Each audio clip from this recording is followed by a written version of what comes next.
I need to tell someone this story because honestly, I don't know if I'll ever get another chance to tell it again. And after what happened to me 3 days ago, I'm not even sure I should be alive to tell it. My name is Clara, I'm 62 years old, and what I'm about to share with you will forever change the way you see your own family.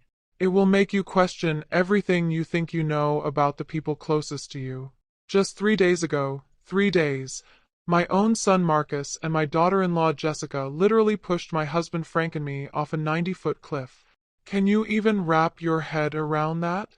Your own flesh and blood, the child you raised, loved, sacrificed for, actually trying to murder you for money. But here's the thing that's absolutely eating me alive right now, what's making my hands shake just thinking about it. As I lay there broken and bleeding at the bottom of that cliff, probably dying, I heard my husband's desperate whisper, "Clara, don't move. Play dead." But that wasn't even the worst part. Oh no, the worst was when Frank revealed the most terrible, devastating truth a mother could ever hear. A secret that our family had been carrying for 25 years, a secret so dark and horrible that it makes me sick to my stomach every time I think about it. Let me start from the beginning because you need to understand just how perfect we thought our lives were. For 4 decades, 40 years, Frank and I built what we believed was the ideal American family. Picture this. Every single morning, we'd wake up in our beautiful little suburban home where the smell of fresh brewed coffee would mingle with the sweet sound of birds singing outside our bedroom window. It was like something out of a movie, you know? That perfect domestic bliss that everyone dreams about. I worked as a third-grade teacher at Lincoln Elementary School, and let me tell you, I absolutely loved those kids. Every single afternoon, I'd come home bursting with these wonderful, hilarious stories about my young students. You know how children can be. They say the most innocent but funny things that just make your heart melt. There was this one little boy, Timothy, who used to tell me every day that when he grew up, he was going to marry his dog because she's the prettiest girl in the world. Kids like that made every challenging day worth it. Frank had set up his carpentry shop in our two-car garage, and oh my God, you should have seen the absolutely stunning furniture he could create. This man had hands that were rough and calloused from decades of honest work, but when he was crafting something beautiful, those same hands became so delicate, so precise. He could take a simple, ordinary piece of wood and transform it into these incredible works of art that people would drive from 3 towns over just to buy. Our dining room table, our bedroom set, the beautiful rocking chair where I used to nurse our babies, everything Frank made with his own 2 hands, poured with love. We had 2 sons, and they couldn't have been more different from each other. Tommy was our firstborn, and I'm telling you, he was literally the soul of our entire house. Always laughing, always bringing sunshine into every room he entered, always helping his father in that workshop, learning every technique, asking a million questions about woodworking. But more than that, Tommy was protective. He was the kind of son who would notice if I seemed tired after a long day at school and would immediately start making dinner without being asked. He'd shield me from any worries or problems, always trying to make sure I never had to stress about anything. Marcus came 5 years later, and from day one, he was completely different. More reserved, more internal, always keeping to himself. He'd spend hours in his room, and when we'd call him for dinner, he'd come down but barely participate in our family conversations. Don't get me wrong, I loved that boy with the exact same intensity one loved Tommy. As a mother, you never play favorites, or at least that's what I always believed. That's what I told myself every night when I'd pray for both my children. Every Sunday after church, and we never ever missed Sunday service at First Presbyterian, our whole family would gather around this massive, gorgeous oak table that Frank had carved entirely by hand. It took him 3 months to complete, working on it every evening after his regular job. The detail work was extraordinary, with these intricate leaf patterns carved along the edges. Tommy would sit there, eyes bright with excitement, telling us about his ambitious plans to study mechanical engineering at State University, about his dreams of eventually starting his own business, about how he wanted to take care of Frank and me when we got older and needed help. "Mom, Dad," he'd say with this confident smile that made my heart swell with pride, "I'm going to make sure you two never have to worry about money or anything else when you retire." I'm going to build us a family legacy that lasts for generations. Meanwhile, Marcus would just sit there silently, picking at his food like he was somewhere else entirely, like his mind was constantly somewhere darker. I used to worry about that boy, wonder what was going through his head during those long, quiet moments. Now I know, and it makes me sick. Life back then was simple but absolutely beautiful. In the evenings, after I'd finished grading papers and Frank had cleaned up his workshop, we'd take these long, peaceful walks along the winding trail that circled our small town. We'd talk about everything, our dreams for the future, how we imagined watching our grandchildren grow up, how we'd grow old together in that same house where we'd built our entire life together. Those walks usually lasted about an hour, and we'd often stop at this little wooden bridge that crossed Miller's Creek. Frank would pick wildflowers for me, even after 20, 30 years of marriage. Can you imagine? At our age, still acting like young lovers. I never could have imagined that those peaceful evening walks were actually training for the walk that would nearly kill us both. On weekends, especially during the summer, I'd host these incredible family gatherings that were the highlight of everyone's month. My sisters Beth and Carol would drive over with their husbands and all their children. We're talking about 15, sometimes 20 people crammed into our house. The place would absolutely explode with life and laughter. Kids would be running around everywhere, playing hide and seek, chasing each other through the backyard. The women would crowd into my kitchen, sharing recipes and the latest family gossip while we prepared these enormous meals together. The men would inevitably end up outside, either helping Frank with some home improvement project or just standing around the barbecue, talking about work and sports. Frank was my absolute perfect partner through all of this chaos. Even after 40 years of marriage, 40 years, he'd still surprise me with these little romantic gestures that made me feel like a newlywed. He'd bring me wildflowers he'd picked on his way home from work, leave little love notes in my lunch bag when I was heading to school, help me grade my students' tests at the kitchen table late at night. I would hold pieces of wood steady for him while he made precise cuts in his workshop, and he'd explain every step of his process to me like I was his apprentice. We were a team, an absolutely unbreakable unit, or so I thought. At night, we'd sit together on our front porch swing, another one of Frank's handmade masterpieces, watching the stars come out and planning our retirement dreams. We talked constantly about traveling when we finally stopped working, about seeing the Pacific Ocean for the first time. Can you believe Frank and I had been married for 4 decades and neither of us had ever seen the ocean? We planned to build a smaller, cozier house once our boys started their own families and moved away, maybe something with a little workshop for Frank and a beautiful garden for me. But you know what they say about happiness that seems too perfect. It almost always hides the deepest, darkest tragedies underneath. And boy, were we about to discover just how dark our family's secrets really were. When Tommy turned 20, something shifted dramatically in our family dynamic. It was subtle at first, like a storm cloud gathering on a clear day. He began having these intense arguments with Marcus about things I couldn't understand, couldn't even begin to make sense of. I'd hear them whispering urgently in the hallway upstairs, their voices tense and angry, and the moment I'd appear at the bottom of the stairs, they'd fall completely silent, both of them looking guilty as hell. "What's going on up there, boys?" I'd ask, trying to keep my voice light and motherly. "Nothing, Mom," Tommy would say quickly, but I could see the worry lines around his eyes. "Just brotherly stuff." Marcus would just nod silently, but there was something in his expression that made my skin crawl, even though I couldn't put my finger on exactly what it was.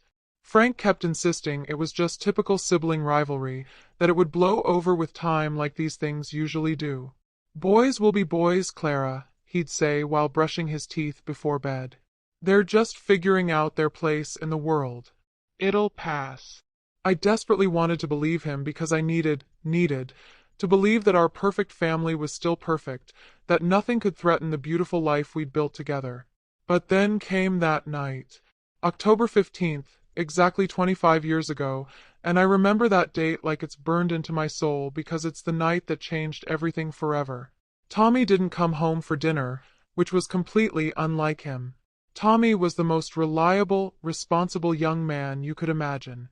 If he was going to be late, He always called. Always. We waited and waited. First until 7 p.m., then 8, then 9. By 10 o'clock I was pacing around the kitchen, calling his name out the back door, hoping maybe he was just working late in Frank's workshop and hadn't heard the dinner bell. By 11 p.m., I was genuinely panicked. By midnight, I was beside myself with worry. Marcus was supposedly in his room studying for some big exam he had coming up, but every time I knocked on his door to ask if he'd heard from Tommy, something about his eyes made me deeply uncomfortable. They seemed cold, distant, almost calculating. When I'd ask, "Marcus, honey, do you have any idea where your brother might be?" he'd just shrug and say, "No clue, Mom. You know Tommy. He probably lost track of time somewhere." But Tommy never lost track of time. That wasn't who he was.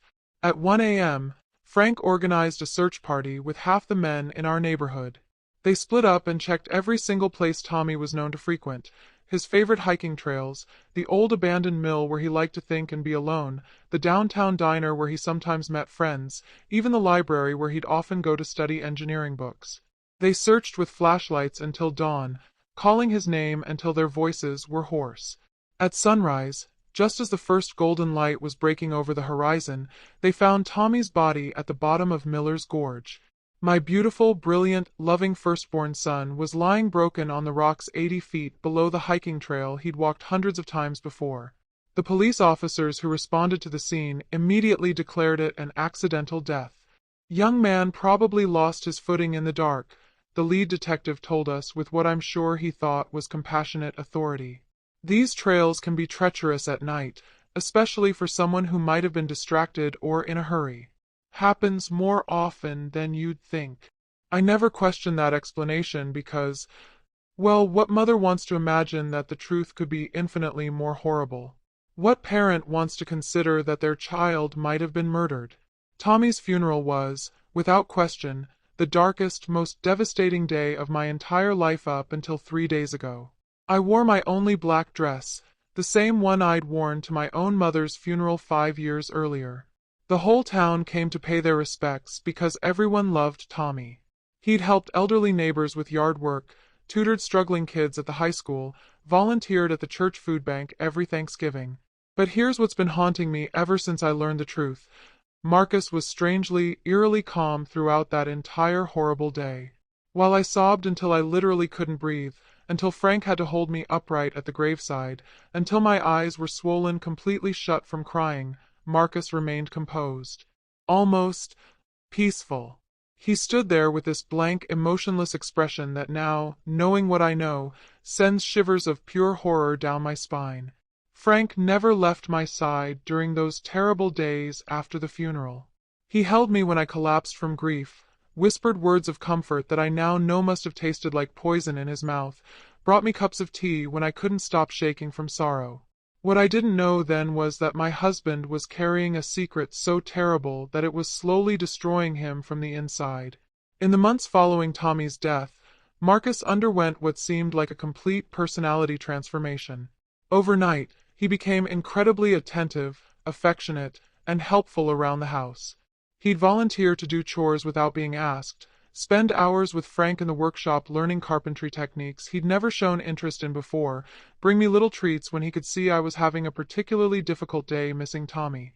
"I want to be the son Tommy would want me to be," he told me one evening as he helped me wash dishes. "I want to make you and Dad proud, to honor his memory by being better."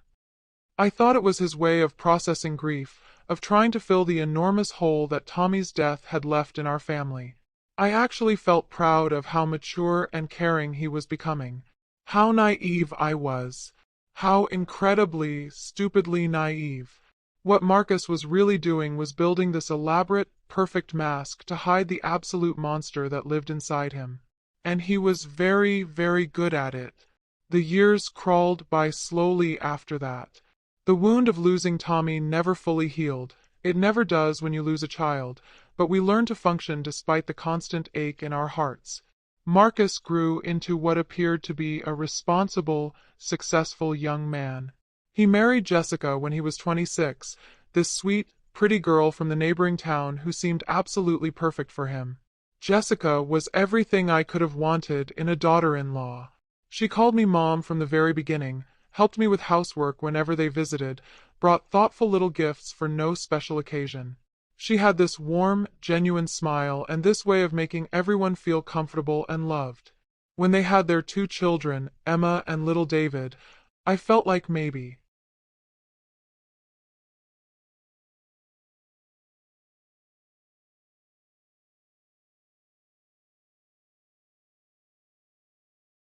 God was giving our family a second chance at happiness. Marcus had inherited Frank's natural talent for working with wood, and he started his own carpentry business that seemed to be thriving. They lived in a nice house about 20 minutes away, came for Sunday dinners regularly, and everything appeared to be falling into this new, beautiful pattern of family life. Look how well everything turned out, I used to tell Frank as we'd watch Marcus playing with his children in our backyard. Maybe Tommy's death, horrible as it was, taught Marcus what really matters in life. But now, lying at the bottom of that cliff with my ribs broken and the metallic taste of blood filling my mouth, I understand that every single moment of that happiness was nothing but an elaborately constructed lie designed to hide their true, murderous intentions. The first real warning signs that something was seriously wrong began about 8 months ago when Frank and I made the decision to finally update our wills and estate planning. We'd been putting it off for years, the way people do when they don't want to think about their own mortality. But we were both over 60, and it seemed like the responsible thing to do. We had been incredibly careful with money our entire adult lives. We lived modestly, saved diligently, invested wisely in conservative mutual funds and CDs. Between our paid-off house, some valuable farmland I'd inherited from my parents, our retirement accounts, and our substantial savings, we had accumulated nearly $200,000 to leave to our family. It wasn't a fortune, but it was a significant amount of money that could really help our grandchildren with college expenses and give Marcus and Jessica some financial security. It was actually Marcus who first brought up the idea of updating our legal documents. "Mom, Dad," he said during one of their Sunday visits, with this concerned smile that now seems absolutely sinister when I think back on it, "you're both getting older, and it's really important to have everything properly organized from a legal standpoint. You don't want the government taking a huge chunk in taxes, or having everything tied up in probate court for years." Jessica nodded along enthusiastically, stroking my hand with those same fingers that would later push me toward my death. "We just love you both so much," she added in that sickeningly sweet voice that I now recognize as completely fake, "and we want to make sure you're properly protected and that your wishes are carried out exactly the way you want them to be." How foolish I was to interpret those words as coming from genuine love and concern instead of pure greed. They recommended we see this lawyer, Albert Martinez, who Marcus claimed had helped some of his carpentry clients with their estate planning. Albert was this distinguished older gentleman with silver hair and an expensive suit, someone who seemed trustworthy and professional. He had a beautiful office downtown with leather-bound books lining the walls and these heavy wooden furniture pieces that gave the whole place an air of authority and respectability. Albert carefully explained all our various options during that first meeting. We could establish a living trust that would avoid probate, we could create separate accounts for each grandchild's education, we could set up charitable donations to our church, or we could simply draft traditional wills that would distribute everything according to our wishes after we died. But Marcus kept steering the conversation in a very specific direction. He insisted, really pushed hard, for him and Jessica to be named as our sole heirs with complete control over the distribution of assets. "It just makes the most sense from a practical standpoint," he argued with this logical, reasonable tone that almost convinced me. "Mom and Dad, you're both going to need us to take care of you as you get older and maybe less able to handle complex financial decisions. It's so much more efficient if Jessica and I have direct, immediate access to all the resources so we can make sure you get the best possible care without any legal delays or complications." He paused, looking directly into my eyes with what seemed like genuine emotion. "Besides, who knows better than family what you would want for Emma and David? We'll make sure the kids get everything they need for college and their futures, but we'll also be able to use the money to take care of you two properly if you get sick or need special care." Something about his tone, the way he kept emphasizing our potential future helplessness, made me deeply uncomfortable. But Frank seemed completely convinced by Marcus's arguments. "The boy makes sense, Clara," Frank said as we drove home from Albert's office. "We're not going to live forever, and Marcus and Jessica understand our values. They'll do right by everyone." I had serious doubts, though. I kept remembering how Tommy used to talk about his plans for our future, how excited he'd get when he described the ways he wanted to help us when we retired. "Mom, I'm going to make sure you and Dad can travel everywhere you've ever dreamed of going," he used to say. "I want to build you a beautiful little house by a lake somewhere, with a big front porch where you can sit and watch the sunset every evening." My oldest son had such beautiful, generous dreams about caring for us in our golden years. But Tommy was gone, and Marcus was our only surviving child. We didn't have any other family nearby who could take on that kind of responsibility.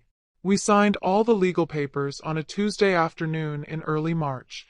I remember the date because it was unusually warm for that time of year, and Jessica was wearing this pretty green spring dress that made her look so young and innocent. After we finished with all the signatures and notarizations, she gave me this huge, warm hug that seemed to last forever. "Now we're officially united as one big happy family forever and ever," she whispered directly in my ear, her breath hot against my skin. Even at the time, those words gave me an actual physical chill that I couldn't explain. Marcus shook hands with Frank in this very formal, businesslike way, but I noticed his smile never quite reached his eyes. There was something cold and calculating in his expression that made my stomach turn, even though I tried to dismiss the feeling as just my imagination. That night, as I was preparing our usual Tuesday meatloaf dinner in the kitchen, I couldn't shake this overwhelming feeling that Frank and I had just made the most terrible, dangerous mistake of our entire lives. The weeks that followed were increasingly strange and uncomfortable in ways I couldn't quite put my finger on. Marcus and Jessica started visiting us much more frequently than they ever had before, sometimes twice a week instead of their usual Sunday dinners.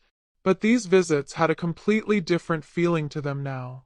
They weren't coming just to spend quality family time with us, to catch up on each other's lives and enjoy relaxed conversations. Instead, they always seemed to have very specific agendas. They'd arrive with lists of suggestions about how we should improve our living situation, what kinds of financial investments we should be making, what additional insurance policies we should be purchasing, what modifications we should make to the house to make it safer for people our age. "Mom," Jessica would say while walking through our home with what I now recognize were appraising, calculating eyes, examining our furniture and belongings. Like she was taking inventory for an estate sale, "You really need to think seriously about selling this big old house and moving somewhere much smaller and more manageable. Frank and I could help you find a really nice apartment in one of those new senior communities in town." But I absolutely loved our house with every fiber of my being. We'd lived there for 37 years. Every single room held precious memories that were irreplaceable. The kitchen where I'd prepared literally thousands of family meals, where I'd baked birthday cakes for the boys every year, where Frank and I had shared quiet cups of coffee on countless early mornings before heading to work. The living room where we'd opened Christmas presents, where the boys had played with their toys, where we'd watched them take their first steps and say their first words. The workshop in the garage where Frank had created his beautiful furniture, where he taught Tommy the fundamentals of woodworking, where some of my happiest memories had been made watching my husband and son work together on projects. The backyard where we'd hosted barbecues and birthday parties, where the boys had learned to ride bicycles, where Emma and David now played on the same swings that their father and uncle had used decades earlier. I simply could not imagine my life taking place anywhere else. This house wasn't just where we lived. It was the foundation of everything we were as a family. When I tried to explain this to Marcus and Jessica, tried to help them understand how much our home meant to us, I saw this quick flash of irritation cross Marcus's face that absolutely chilled me to the bone. "Mom, you're being completely irrational and sentimental about this," he said in a sharp, condescending tone I had never heard him use before in his entire life. "This house is way too big and potentially dangerous for two people your age. What if you fall down those stairs and break your hip? What if Dad has a heart attack in that workshop and you can't get to him in time? What if there's a fire and you can't get out quickly enough?" His voice was getting louder and more aggressive with each hypothetical disaster he described. Jessica and I won't be able to help you if something serious happens and you're stuck out here in this old house with no neighbors close enough to hear you scream for help. Jessica jumped right in to support her husband's pressure campaign. Besides, Clara, the maintenance and upkeep costs on a house this size must be absolutely draining your savings accounts. You'd be so much smarter financially to sell now while the real estate market is still strong and move to something more appropriate and realistic for people your age and physical condition. Frank actually began seriously considering their arguments, which frightened me more than I wanted to admit. My husband, who had always been practical and logical about financial matters, started talking more and more about the supposed wisdom behind their recommendations. "Maybe they have a point, Clara," he'd say as we got ready for bed. "We're not getting any younger, and this house does require a lot of upkeep. Maybe it would be smart to downsize while we're still healthy enough to handle a move."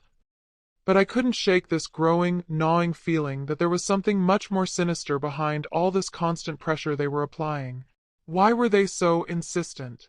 Why did they seem so urgent about getting us out of our home? One evening after we'd had another one of these tense, uncomfortable conversations about our living situation, I decided to be direct with Frank about my concerns. "Don't you think it's strange that Marcus is suddenly so interested in controlling every aspect of our lives?" I asked as we washed the dinner dishes together. "He never cared about our financial affairs before. He never questioned our decisions about the house or our investments. Why now?" Frank was quiet for a long moment, scrubbing the same plate over and over. "Clara," he finally said, "he's just genuinely worried about our safety and well-being. Maybe we should listen to his suggestions. We're both over 60 now. We need to start thinking realistically about the future." But I could see something else in my husband's eyes when he said this, a shadow of doubt and worry that he didn't want to acknowledge or discuss. Now I know that Frank already had his own growing suspicions about Marcus, that he had started connecting dots and recognizing patterns that I didn't even know existed yet. The situation escalated to a much more serious and frightening level when Marcus suggested that Frank and I should give him complete power of attorney over all our financial affairs and medical decisions. "It's really just a smart precaution," he explained during one of their increasingly frequent visits, speaking in this calm, reasonable tone that made his request sound perfectly logical. "If one of you has a stroke or gets diagnosed with dementia or has any kind of health emergency, Jessica and I need to be able to make important decisions quickly and handle all your financial obligations without getting tied up in legal red tape that could hurt you."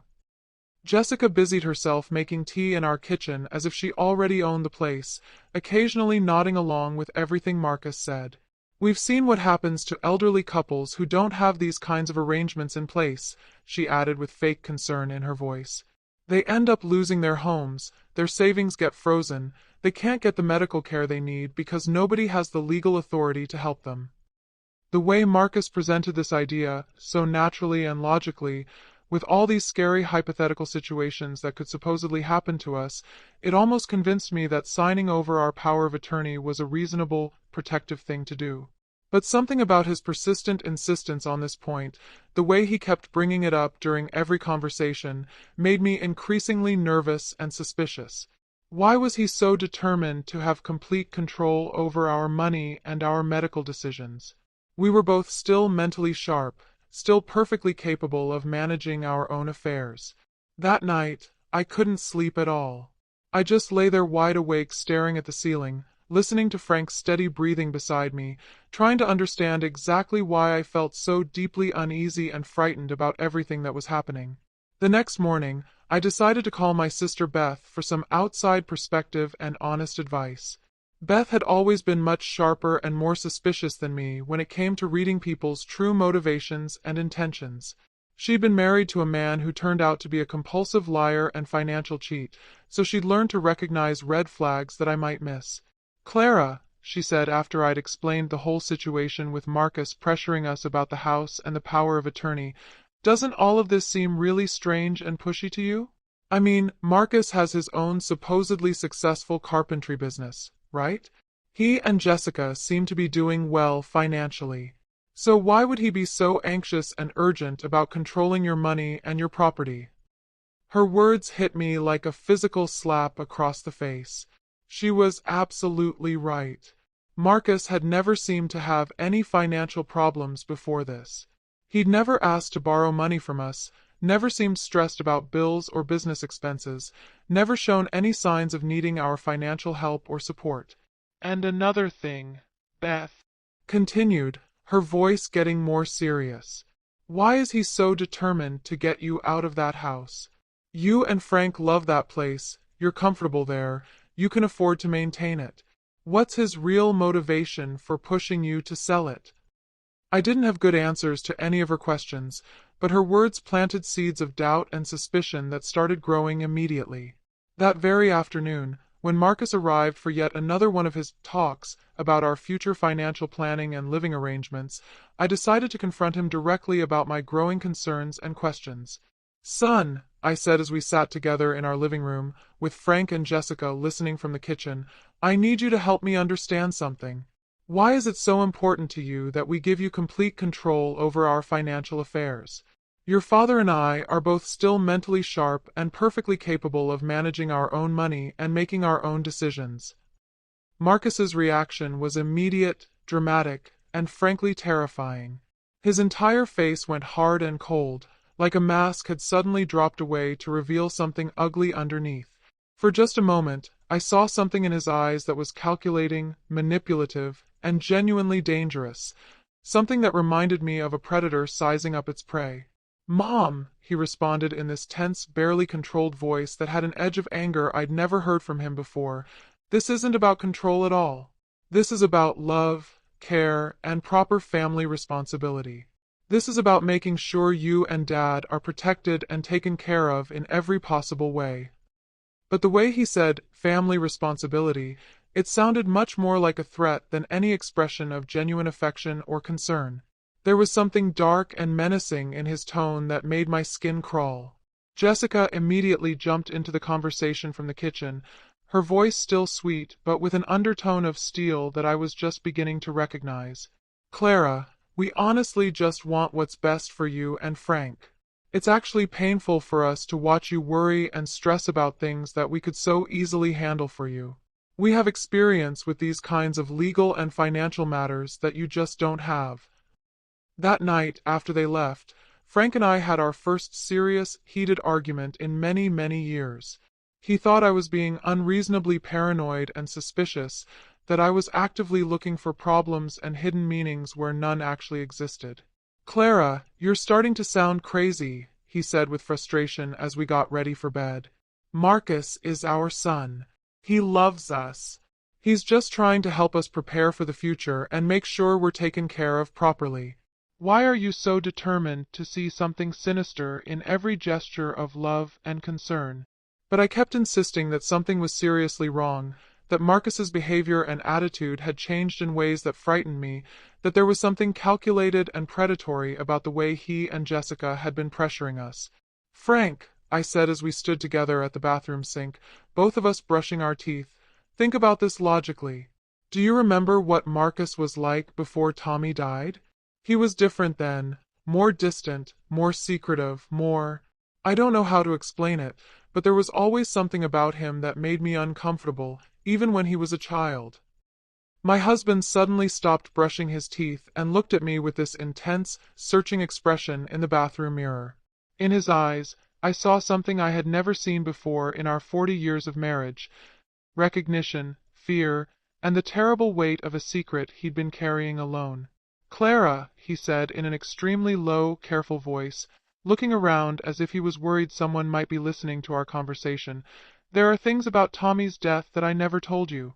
Things I've kept secret for 25 years because I thought I was protecting our family. My heart immediately began pounding so violently that I thought it would literally beat right out of my chest and onto the bathroom floor. Frank's words hit me like a bolt of lightning, completely shattering everything I thought I knew about our family, our tragedy, our surviving son. What things about Tommy's death? I asked with a voice that was shaking so uncontrollably I could barely get the words out. What secrets, Frank? What have you been hiding from me for 25 years? Frank took my hand and led me back to our bedroom, closing the door behind us and speaking in a whisper like he was terrified someone might overhear what he was about to confess. The night Tommy died, he began in this broken, agonized voice that I'd never heard from him before. Marcus wasn't actually in his room studying like he told us he was. I saw him leave the house around 8 o'clock that evening, and something about his behavior, his whole attitude, had been bothering me for several days. He'd been acting strange, more aggressive, more resentful, more angry about things I couldn't understand. Frank paused, running both hands over his face as if he was trying to physically erase memories that had been torturing him for a quarter of a century. I followed him, Clara. I followed our youngest son because I had this terrible feeling in my gut that something bad was about to happen. I saw him meet Tommy at Miller's Gorge, and I heard them screaming absolutely horrible things at each other, things that made my blood run cold and my stomach turn with fear. My entire world started spinning completely out of control. The room felt like it was tilting, like gravity had stopped working properly. What were they arguing about, Frank? What could have been so terrible that they were screaming at each other like that? Frank looked directly into my eyes, and I saw actual tears streaming down his cheeks, tears he hadn't even shed at Tommy's funeral 25 years ago. About money, Clara. About inheritance and theft and betrayal. Marcus was absolutely furious because Tommy was the older son, because according to family tradition and common sense he would naturally inherit the majority of our assets when we died. But there was something else, something much more specific and immediate. Marcus was enraged because Tommy had discovered something terrible that he'd been doing. What had Tommy discovered? I whispered, even though part of me no longer wanted to know the answer because I could sense it was going to destroy everything I believed about our family. Frank sighed deeply and painfully, like the weight of this secret was physically crushing his chest. 3 days before Tommy died, he came to talk to me privately in my workshop. He was upset, really shaken up about something he'd found. He told me he had discovered that Marcus had been systematically stealing money from our family savings accounts for months, maybe even years. The words hit me like physical blows. I actually staggered backward and had to sit down on our bed because my legs wouldn't support me anymore. It started with small amounts, Frank continued, his voice getting quieter and more tortured with each detail. $20 here, $50 there, amounts that were small enough that we wouldn't notice immediately. But then the thefts became larger and more frequent. Marcus was taking hundreds of dollars at a time, and Tommy had been quietly investigating and gathering evidence for months. My mind completely refused to process what I was hearing. My youngest son, the one who had been so attentive and loving after Tommy's death, the one who had helped us and comforted us through our darkest days of grief, had actually been stealing from us systematically since before his brother was even murdered. Frank, I managed to whisper through my shock and horror, how much money are we talking about? How much did Marcus steal from us? Tommy had documented over $8,000 in unexplained withdrawals and transfers, Frank replied, his voice hollow and dead. $8,000 that Marcus had taken from accounts we thought were secure, money we'd been saving for years for emergencies and retirement. I felt physically sick, like I might actually vomit right there on our bedroom carpet. But why didn't Tommy come to me with this information? Why didn't he tell me what he'd discovered about Marcus? He wanted to give Marcus a chance to confess and make things right, Frank explained, tears still streaming down his face. Tommy was protective of the whole family, even Marcus. He didn't want to break your heart by telling you that one of your sons was a thief unless he absolutely had to. He hoped Marcus would admit what he'd done and agree to pay the money back. So Tommy confronted Marcus about the stealing, I said, the horrible picture becoming clearer in my mind. That's what they were arguing about at the gorge. Frank nodded miserably. Tommy gave Marcus an ultimatum. He told him he had until the end of that week to confess everything to us and make arrangements to pay back every penny he'd stolen, or Tommy would expose everything himself. Marcus was enraged. absolutely furious that his older brother had discovered his secret and was threatening to destroy his reputation and his future. The room felt like it was spinning faster and faster. I gripped the edge of our bed to keep from falling over. What happened next, Frank? What did you see at the gorge? My husband's voice dropped to barely above a whisper, like he was terrified someone might hear him confessing this terrible truth. I was hiding behind some trees about 50 feet away, close enough to hear them, but far enough that they couldn't see me. Marcus was screaming at Tommy, calling him names I won't repeat, saying horrible things about how Tommy always thought he was better than everyone else, how he was tired of living in his older brother's shadow. Frank paused, wiping his eyes with the back of his hand. Then Tommy said something that made Marcus go absolutely insane with rage. He said, "Marcus, stealing from your own family makes you lower than dirt. Mom and Dad trusted you, and you've been robbing them blind. You're going to confess everything tomorrow, or I'm going to tell them exactly what kind of person their youngest son really is." "And that's when Marcus pushed him?" I asked, dreading the answer. "Not exactly," Frank said, and his voice took on this haunted quality that made my skin crawl.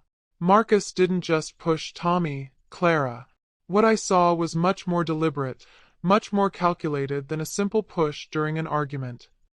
I stared at my husband in absolute horror, waiting for him to continue with details I knew would haunt me for the rest of my life. Tommy turned his back on Marcus and started walking away from the edge of the cliff. Frank continued, his voice shaking with a memory. He said, "I'm done talking to you. I'm going home to tell Mom and Dad everything right now." That's when Marcus picked up this big rock, maybe 10 or 15 pounds, and hit Tommy in the back of the head with it. The room went completely silent except for the sound of my own ragged breathing. "He hit Tommy with a rock?" Tommy stumbled forward from the impact, dazed and bleeding, trying to keep his balance. And that's when Marcus rushed at him and pushed him over the edge with both hands.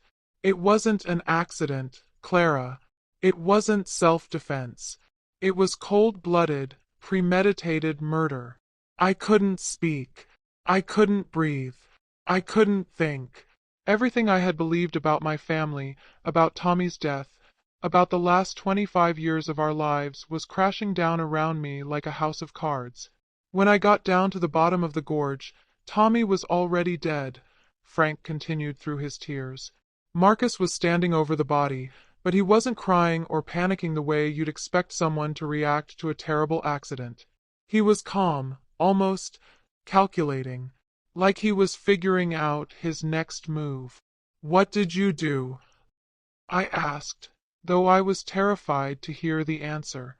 "Marcus saw me coming down the trail and immediately started this performance," Frank said with disgust in his voice. "He began crying and shaking, telling me over and over that it was an accident, that Tommy had attacked him and fallen during the struggle. 'Dad, you have to help me,' he kept saying. 'Nobody will believe it was self-defense. They'll think I murdered my own brother.'" Frank looked at me with this expression of shame and regret that cut straight through my heart. "And I believed him, Clara. Or maybe I wanted to believe him because the alternative was too horrible to accept. My youngest son was standing there begging me to help him, and Tommy was already dead. Nothing I could do would bring Tommy back to life, but I could still save Marcus from going to prison for what I convinced myself was a tragic accident." "So you helped him cover up the murder," I said, the full scope of the betrayal finally hitting me. "We moved Tommy's body to make it look like he'd fallen from a different part of the trail, somewhere that would be more consistent with an accidental fall," Frank confessed, his voice hollow with guilt. "We threw the rock Marcus had used as a weapon into the deepest part of the gorge where it would never be found. We made up the story about Tommy going out for a late evening hike and losing his footing in the darkness. I felt like I was drowning in horror and betrayal. And the stolen money. What happened to that? Marcus promised me he would pay back every single penny little by little, that he had only taken the money to invest in some business opportunity that had unfortunately gone wrong," Frank said. "He swore to me on Tommy's grave that he would never steal again, that this tragedy had taught him what really mattered in life. And like a fool, I believed him because I desperately needed to believe that my son wasn't a cold-blooded killer and thief. I stumbled up from the bed, grabbing onto the dresser for support so I wouldn't collapse completely. Everything I had believed about my family, about my surviving son, about the last 25 years of our lives together, was nothing but an elaborate lie built on murder, theft, and betrayal. "Frank," I said, my voice barely a whisper, "did Marcus ever pay back any of the money he stole?" "Never," my husband replied with bitter certainty. Not only did he never return a single dollar of what he'd stolen, but he actually continued taking money from our accounts over the years. Small amounts that I pretended not to notice because confronting him about it would mean admitting that I had helped cover up Tommy's murder and that I'd been living with this terrible secret for decades. The full scope of what Frank was telling me began sinking in. "So Marcus has been stealing from us continuously for 25 years, and you've known about it the entire time?" Frank nodded miserably. "Every single time I stayed silent about money disappearing from our accounts, every time I pretended not to see suspicious bank statements, I became more and more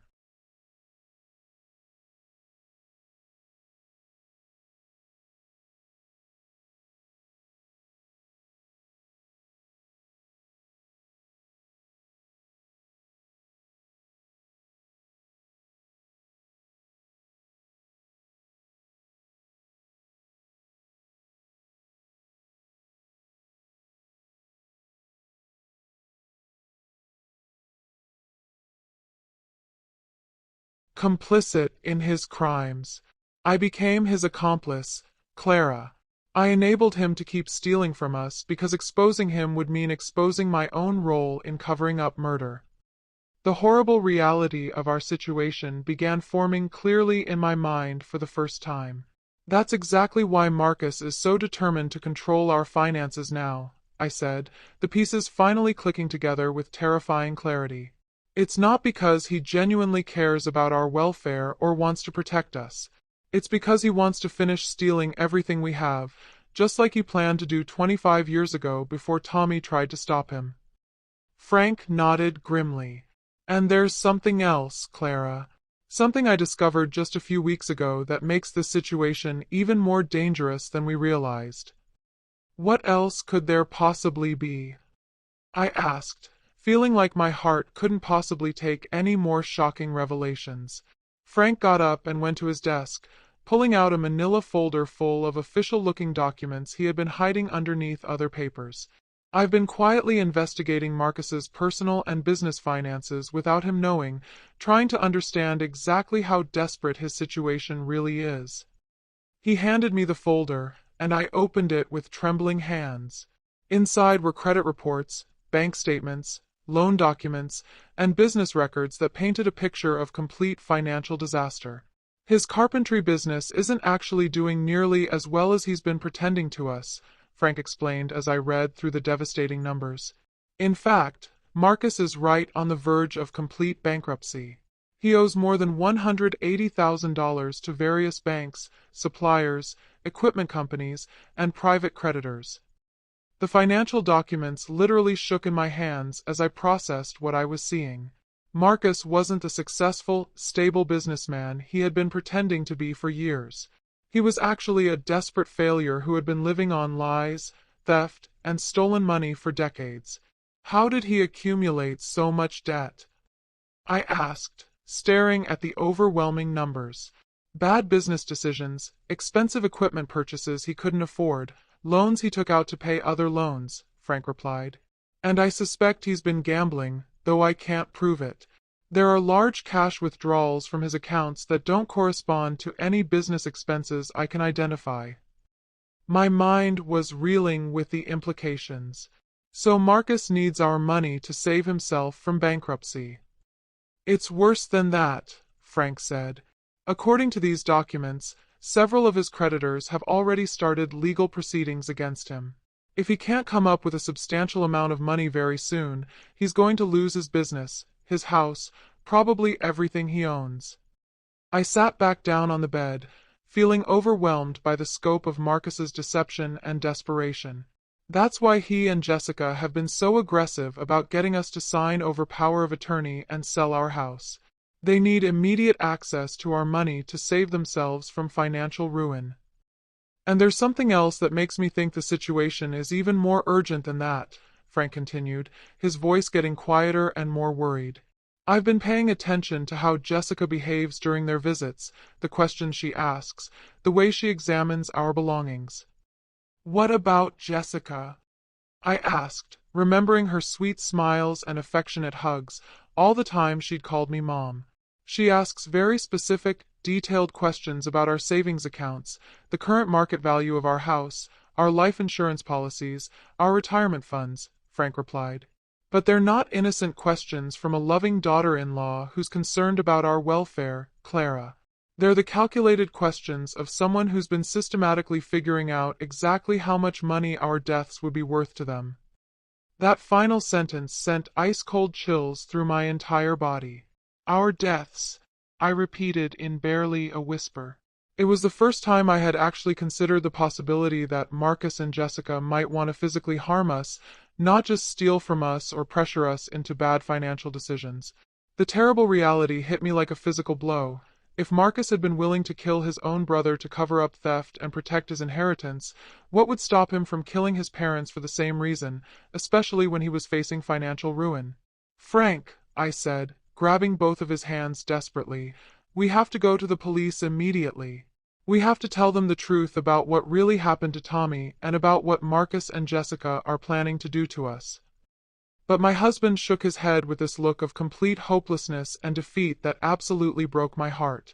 With what evidence, Clara? I'm legally an accomplice to covering up murder. If I go to the police now with this story after 25 years, I'll go to prison as an accessory after the fact.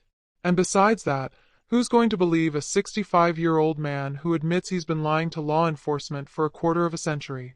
They'll think I'm either making up stories to cover my own guilt or that I'm losing my mind with age.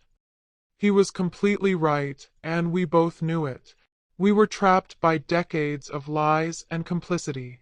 So we're just supposed to sit here and wait for Marcus to kill us the same way he killed Tommy? I asked, feeling completely helpless and terrified. We're going to be extremely careful from now on, Frank said, trying to sound more confident and determined than he actually felt. We'll find a way to protect ourselves, to gather concrete evidence that will prove what he's planning without implicating ourselves in the cover-up. Frank's words were suddenly interrupted by the sound of our telephone ringing in the kitchen. The shrill sound cut through our bedroom like a knife, making both of us jump with fear and anxiety.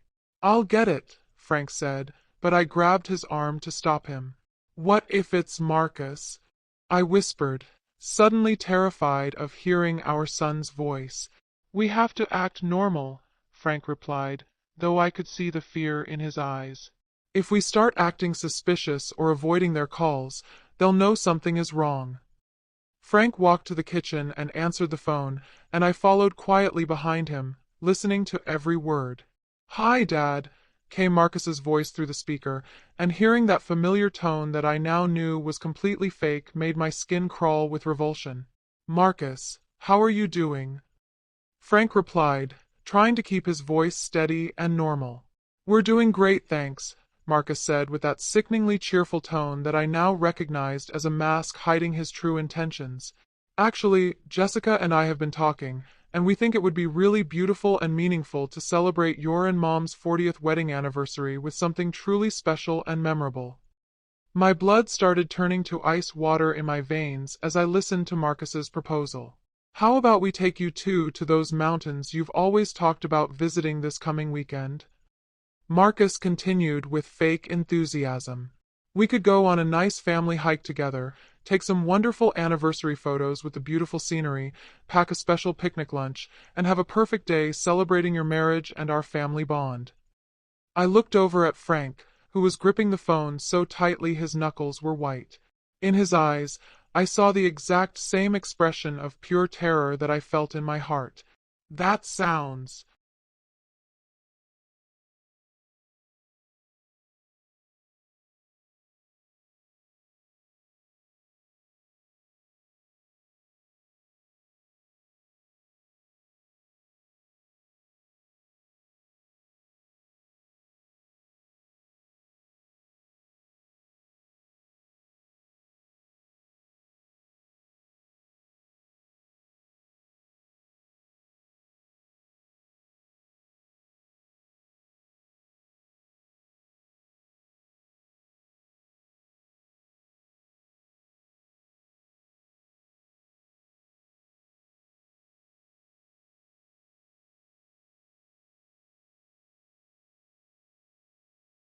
Like a very thoughtful idea, son, Frank managed to reply with a voice that was shaking so badly I was amazed Marcus couldn't hear it through the phone.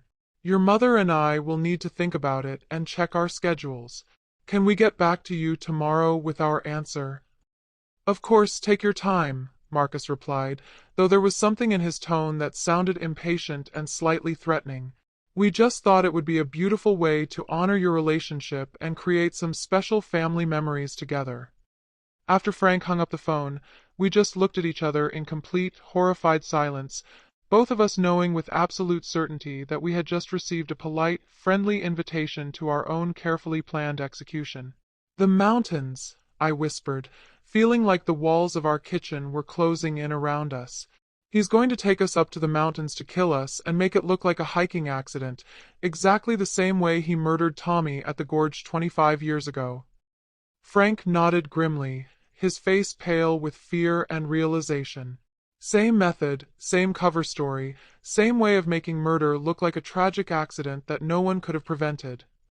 We can't go on that hike, Frank, I said, grabbing his arm. We absolutely cannot go with them to those mountains.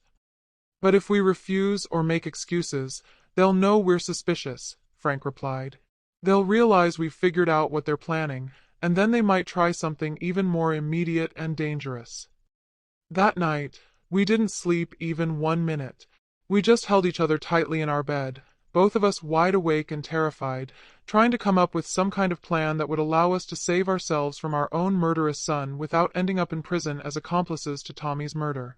The next few days were an absolute nightmare of pure terror and constant pretending.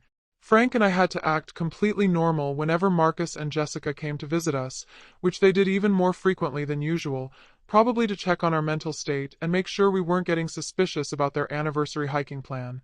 We had to smile and seem excited when they talked about the upcoming mountain trip, pretend we were looking forward to this wonderful family celebration, when we both knew it was actually our scheduled assassination. We had to let Jessica hug us and call us Mom and Dad, had to listen to Marcus talk about what a beautiful day it was going to be, had to nod and smile when they showed us maps of the hiking trails they'd chosen for our special outing. But here's what we didn't know at the time, and this is the part that still makes me physically sick to think about. Marcus and Jessica had actually been trying to kill us slowly and gradually for months before they decided on the mountain hiking plan. During one of my sleepless nights, I started thinking back over the past 6 months, remembering all the times they brought us home-cooked meals or insisted on preparing dinner when they visited. I began to realize that Frank and I had both been feeling unusually tired and weak lately, more so than normal aging would explain. We'd both had unexplained stomach problems, headaches, and this general feeling of being run down and sick. Frank, I said one morning as we sat at the kitchen table, both of us picking at our breakfast because we felt too nauseous to eat properly, do you think Marcus and Jessica have been poisoning our food? My husband looked up from his untouched eggs with this expression of horrible realization. The meals they bring us, he said slowly. The times Jessica insists on cooking dinner when they visit. The special treats and desserts they're always bringing over. We stared at each other across the table as the full scope of their plan became clear. They'd been trying to kill us slowly with small doses of poison, probably hoping we would just gradually get sicker and weaker until we died of what would appear to be natural causes related to our age. When that slow method wasn't working fast enough for their liking, when Frank and I weren't deteriorating as quickly as they needed us to for their financial situation, they decided they needed to take a much more direct and immediate approach. The mountain hiking plan wasn't their first choice, it was their backup plan when the poisoning didn't work fast enough. How long do you think they've been doing this? I asked Frank, feeling sick to my stomach about all the meals we'd eaten that they'd prepared. Probably since right after we signed the new will, Frank replied. Maybe longer. They've been planning our deaths for months, Clara. Maybe even years. The morning of our anniversary celebration, Marcus and Jessica arrived at our house right on schedule, both of them all smiles and excitement and fake enthusiasm for our special day together.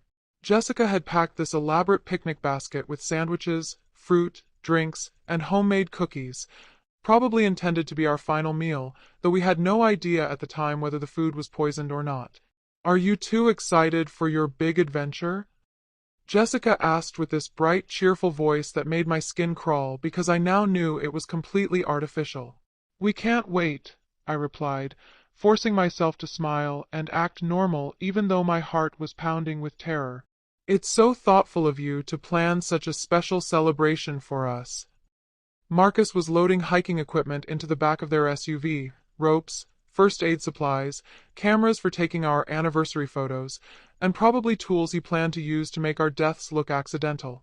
The drive to the mountains was absolutely surreal, like something out of a nightmare. We spent 45 minutes making pleasant small talk about the beautiful weather and the gorgeous fall foliage, while I sat in the back seat knowing that Marcus and Jessica were literally driving Frank and me to the location of our planned murders. The trail I picked out is absolutely perfect, Marcus said as we wound up the mountain road. It has the most amazing views for taking pictures, and there's this one spot that's just breathtaking. You can see for miles and miles in every direction. Jessica nodded enthusiastically. We're going to take the most beautiful anniversary photos you've ever seen. You'll treasure them forever. The irony of her words made me feel sick. They were planning to take our final photographs before pushing us off a cliff. When we finally arrived at the trailhead, Marcus suggested enthusiastically that we hike to this absolutely perfect spot he had apparently discovered on a previous scouting visit. A place where we could take some amazing anniversary photos with the best possible panoramic view of the valley below. As we began walking along the narrow, winding trail, I noticed that Marcus was leading us toward increasingly dangerous terrain. The path got steeper and more treacherous with each step, winding along the edge of increasingly high cliffs with sheer drops that would certainly be fatal. "Are you sure this is safe for people our age?" Frank asked as we navigated a particularly narrow section of the trail with nothing but empty air on one side. "Don't worry, Dad," Marcus replied with false reassurance. "I've hiked this trail several times. I know exactly where all the safe spots are. Just stay close behind me and watch your footing." But I could see in his eyes that he was leading us deliberately toward the most dangerous possible location, calculating. The perfect spot for a double murder that would look like a tragic accident.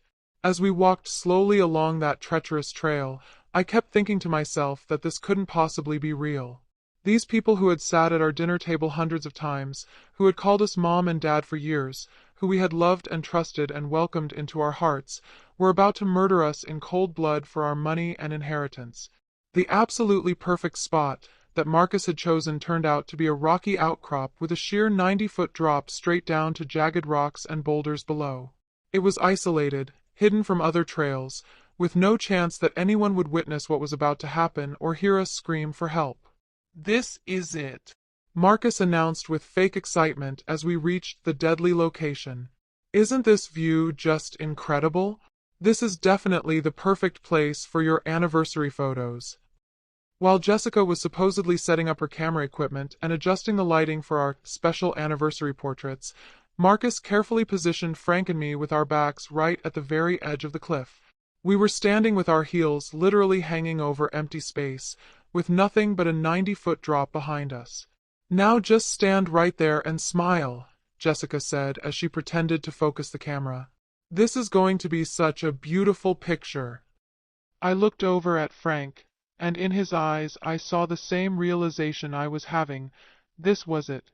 This was the moment they were going to kill us. And then it happened. Without any warning whatsoever, without a single word of explanation or dramatic villain speech, without even a moment of hesitation, Marcus and Jessica both rushed at us simultaneously from different angles and pushed us as hard as they possibly could. Just like that. No emotion, no remorse, no last words. Just a cold, calculated double shove that sent Frank and me flying over the edge to what they were absolutely certain would be our immediate deaths. The fall seemed to last forever and ever. I remember thinking with perfect, crystal-clear clarity, this is exactly how I'm going to die. Murdered by my own son for money. Time slowed down in that horrible way it does during traumatic events. I could see the rocky ground rushing up toward me, could hear Frank screaming my name, could feel the wind rushing past my face. The impact when we finally hit the rocks below was indescribable. Every single bone in my body felt like it had been completely shattered into tiny pieces. Pain exploded through my chest, my back, my arms and legs. I could taste blood in my mouth immediately, could feel it pooling underneath my body. Frank landed about 6 feet away from me, and I could see a rapidly expanding pool of bright red blood around his head where it had struck a sharp rock. His eyes were closed, and for a terrifying moment I thought he was already dead. That's when he whispered those words that changed absolutely everything I thought I knew about survival and hope. "Clara, don't move at all.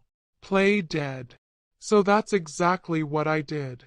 Despite the excruciating pain shooting through every inch of my body, despite the blood I could feel seeping from multiple wounds, despite the overwhelming urge to cry out for help, I lay there completely motionless and silent, pretending to be dead while listening to Marcus and Jessica talking about us from the cliff edge far above.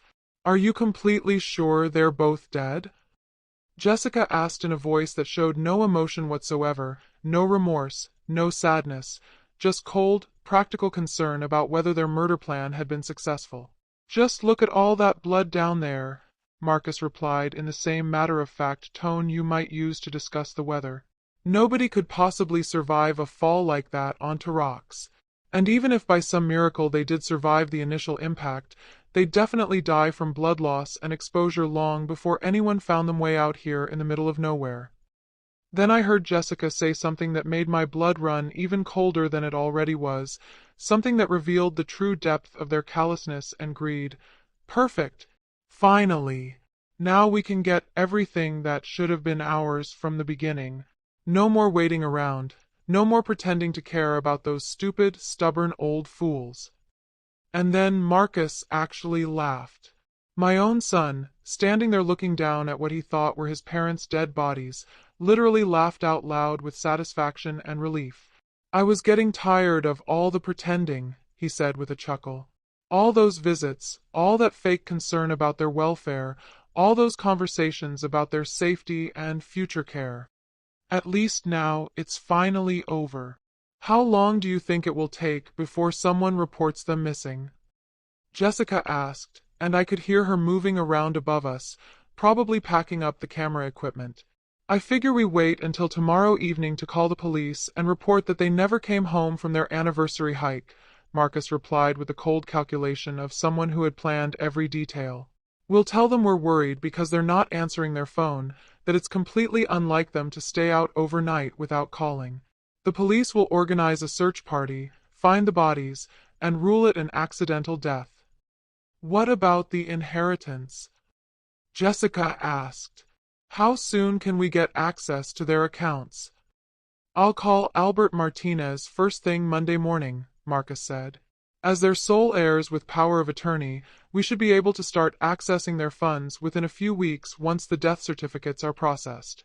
The house will take a little longer to sell, but we'll have enough cash from their savings and life insurance to pay off all our debts and start fresh."